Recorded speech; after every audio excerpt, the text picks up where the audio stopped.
Tinatawagan ko po ang lahat ng marurupok din sa manok at lalong-lalo na sa chicken oil. Hay nako, swear, papatok talaga to sa inyo. Naimbitahan nga kami ng kainan na to na kung saan nagulat kami kasi ang mura naman talaga ng mga presyo nila. Meron nga silang buy one take one at meron din silang single meal na bagay sa single na kagaya mo.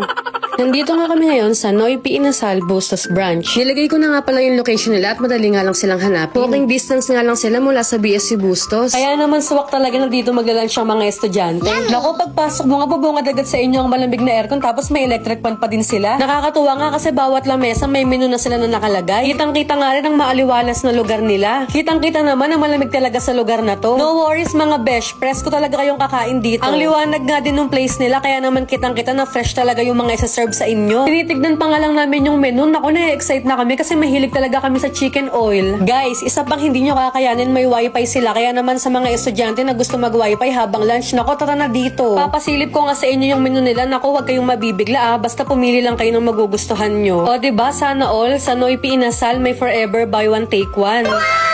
Nakita nyo na ba kung gano'n sila kamura at kasulit dito? 10 AM nga hanggang 10 PM open sila kaya naman sure na mapupuntahan nyo. Finally, congratulations to this couple and maraming salamat po sa pag-imbita sa amin. Silipin na nga natin ang nakakatakam na pagkain dito. Nakakatuwa nga yung lalagyan ng chicken oil nila pagka hindi ka mahilig, hindi talaga siya bubuhos lahat. At yes po, opo, meron po silang free na sabaw na masarap po talaga, malasa at hindi mukhang nilagaan lang. Eto pa nga lang natitikman namin pero grabe hindi na namin naubos. Grabe naman kasi ang buy one take one. Eto ng pastel na to, naku, nanggigigil ako kasi pinag-agawan talaga namin ni Sinji. Guys, worth it nga yung paghihintay kasi yung chicken nila luto talaga yung loob.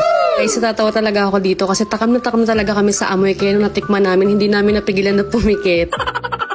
Eto na nga yung part na ayaw namin tigilan yung pastil kaya naguunahan pa kami kung sino yung unang titikim. Tawan-tawa nga din ako sa itsura namin dito kasi nagulat talaga kami sa lasa niya. Hindi nga namin ma-explain kasi parang kumakain kami ng lechon kawali. Ganun talaga yung lasa ng pastil nila. Isipin nyo yun, sa halagang 69 pesos naka buy one take one ka na tapos ganun pa yung lasa ng pastil nila. Hindi na rin nakakapagtaka na sa unang araw nila ganito nakadami yung tao. Ang dami nga din bumalik kasi hindi pa sila bukas, spirit na silang binibilan. Kaya naman after watching this video, nakusugudin nyo na siya para matikman nyo naman. Thank you so much po, Noypi Inasal Bustos Branch.